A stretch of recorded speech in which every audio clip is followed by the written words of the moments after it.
Hi everyone, we're going to show you now some of the products that we use in the garden, in the beds, that we think are very beneficial and have helped us a lot. If we come over here, the first one is diatomaceous earth, which is actually the ground up skeletons of tiny freshwater creatures from long ago, apparently. Very hard material, basically 98% silicon. Very beneficial for the plants in that it hardens up their cell structure, makes it tougher, so they not only get tougher skins that help them resist the pests that want to poke little things into them.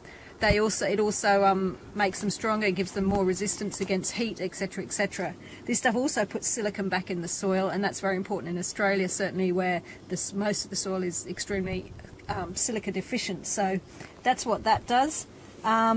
Over here we've got soft rock phosphate, which again comes from Australia. It's a friendly form of phosphorus, unlike the superphosphate that farmers put on their fields that locks up many of the nutrients. This one's also very rich in minerals, lots of goodies going into the soil there.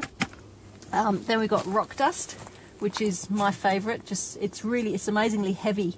You pick up a bag of rock dust and it's really heavy. It's very high in minerals. The microbes like to live in this, so very beneficial to have some of this in your soil because you're feeding the microbes. This is a fairly local product, comes from not too far away, down on the coast. It's also called the sunlight of the soil because it is said to give off a similar energy to sunlight under the surface of the soil. They've actually done studies, suppose it's apparently saying all this, but I love it. It's just a wonderful product, full of minerals, highly beneficial. Over here, this is zeolite, which is a volcanic rock that has been ground up. This is a small 1 to 2 mil. Over here we've got a bigger 3 to 4 mil or 4 to 5 mil blend. This is volcanic rock with an incredible structure. It's got a honeycomb structure inside at a microscopic level. So 1 teaspoon actually has the surface area of a tennis court. Actually, this probably doesn't. The smaller does. That smaller grind does. But so it will suck up toxins in your soil. It will suck up heavy metals and other toxins, and it will also can be used to hold a fertilizer. So if you've got a liquid fertilizer you want to put on your soil, like you could be putting a seaweed spray and you want that in the bed, you can soak the zeolite in that. It will absorb it all, and then you can put it on your garden bed, and it works as a slow release. So it'll slow release for up to sort of 3 months or so, even longer, just letting out those nutrients that you want bit by bit. So it's incredible stuff, and it's full of minerals. It'll release minerals and all that sort of thing. Here we've got humic acid, which is very fine. Gets black everywhere. That's why I'm handling it slowly, because you can see the dust that comes off it. This is basically what is at the bottom of all the old growth forests. It's all the old humus from long ago, which is actually what we're reproducing with the wood chip stuff that we're doing on the paths here. It's all breaking down into the humus. This has got humic acid, fulvic acid, all very beneficial for the soil. Especially for the mycelium, isn't it? It helps the microbes. With the mycelium and it stimulates the like an activator. Yeah, that's right. And over here, the kaolinite. I was forgetting the kaolinite. I'll use a different hand. This is clay. Again, it's another volcanic rock ground down from Australia. It's beneficial to have in that the microbes actually like to live in it. This is just grubby because it was spilling on the floor. Another of its uses, if you spill something on the floor, you can throw some of this on and it'll suck up whatever's on the floor. So it will in fact release that too, the same as the zeolite. It's just not as efficient, just not as high a quality as the zeolite, but useful to have some in your compost, some in your soil, so the microbes can live in it, and they like it. So a bit of this, feed them with a bit of rock dust, and you got happy microbes. Over here is just Epsom salts from the local co-op, putting magnesium into the soil. Also very good for baths if you've got aching muscles. Not that I ever really have a bath, but and here, this is just one of the fertilisers we use. Well, it's not really a fertiliser. It's just a mix of the finer zeolite plus DE plus humus. So it's a very good soil conditioner, a silicate soil conditioner. This is not something you normally buy, but this is, isn't it?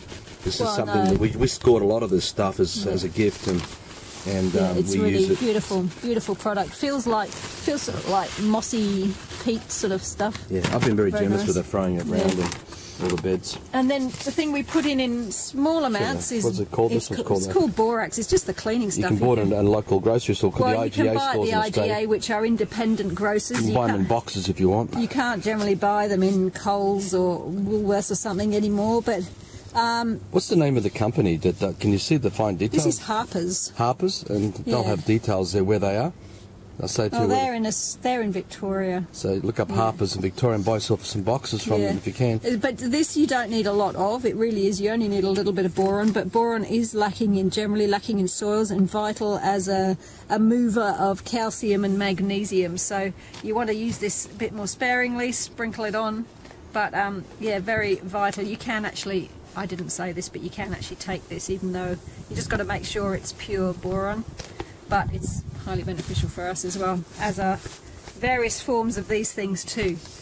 So that's pretty much it. That's what we put on, and along with the most important ingredient, obviously, is the good compost that we're making, full of microbial life, full of fungi, and that's what that and this seems at the moment to really be working to regenerate the soil and just produce some really beautiful, healthy, vibrant plants. Can you also mention about the intake we take, what we do with the DE and the zeolite? Yeah. Okay, well we also, for health reasons, and again what I'm telling you here is nothing's approved by the TGA or the FDA, anything like that, so you take everything at your own risk. I don't take this because this is not safe to take, but there is a powdered form of this that comes from the US called Permagard fossil shell flour, and it has amazing benefit. It's really like a very, very fine powder, very light, and lots of people have had huge benefits from that, even just in healthy skin, hair, nails, etc., because of the high silica content.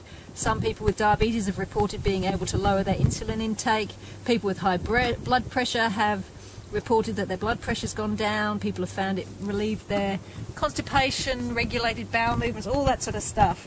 But again, you take at your own risk, and do be careful what you take, because there are products out there that are not safe. They are diatomaceous earth, but they are not safe. So the one we take is Permagard, right? Yeah, that's the Permagard one. That comes from America, basically, because you can't get... There's no Australian DE at the moment that is good to take. And it looks like a flour, like a white flour. Yeah, it's very, very fine, white, like the opposite of that humic, very fluffy and white. And the zeolite, we also take far more broken down thing of this, which is like a really, really fine powder, but it is this same stuff broken down, and again it'll work on the body the same way it works on the soil. It'll suck up heavy metals, suck up toxins, give you minerals, and is hugely also beneficial for animals.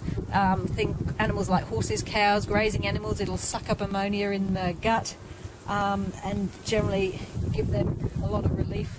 Plus, it's also found that if you're putting them on this sort of stuff, you generally find they put on the weight when you've got things like cattle you want to put the weight on, but they actually eat less because their digestive systems are working much more efficiently, so they can get more nutrient out of less food. So it's just wonderful stuff. So that's basically...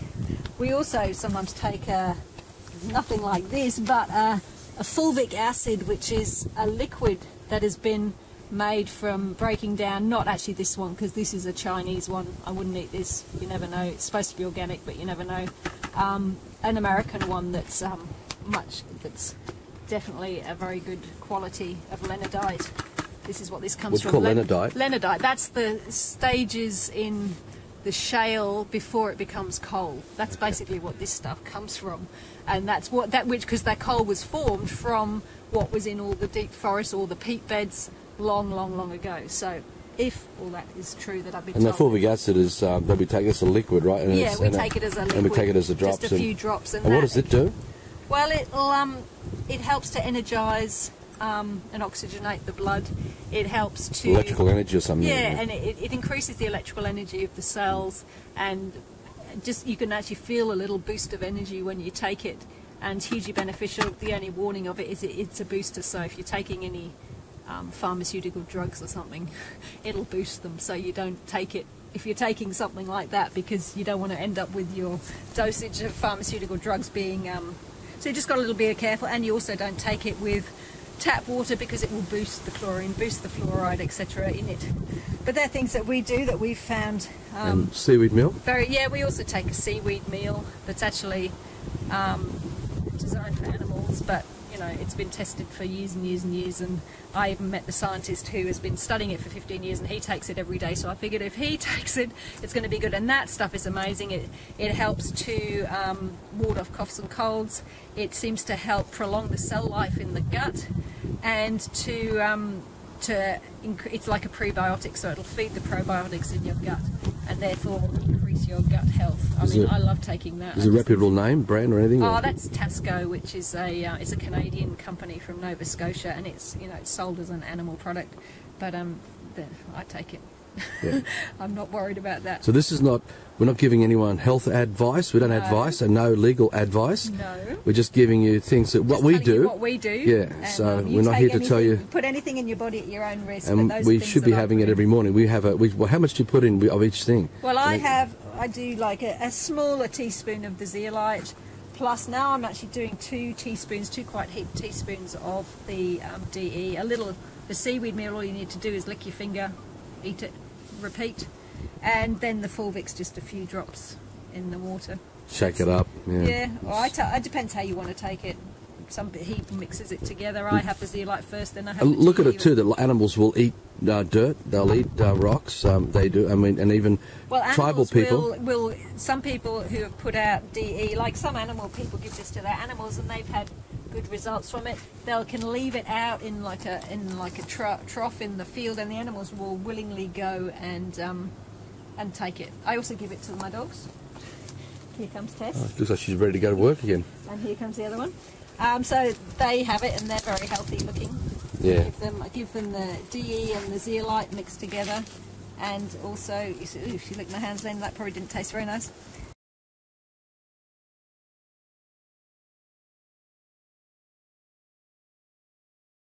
And they have never been to the vet. It's nearly 7 years old. Feed them raw stuff, not the canned food or the biscuits.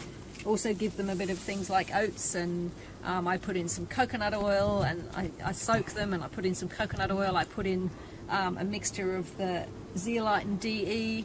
I sometimes put in some of the fulvic. I sometimes put in a bit of seaweed meal, and sometimes I put in a few chia seeds or a bit of raw buckwheat, and I give it to them. Sometimes I've been lazy with this lately. I'll give them a little bit of green smoothie as well, which they're not super keen on, but I make them eat it because I know it's good for them to have some of the greens and some of that. So as I said, we've had no health problems with them whatsoever, and they're nearly 7 years old. And that includes fleas, eye irritation, scratching. I mean, we're lucky here we don't have the really dangerous ticks, so I don't have to worry. We're too high, it's a bit too cold here for them.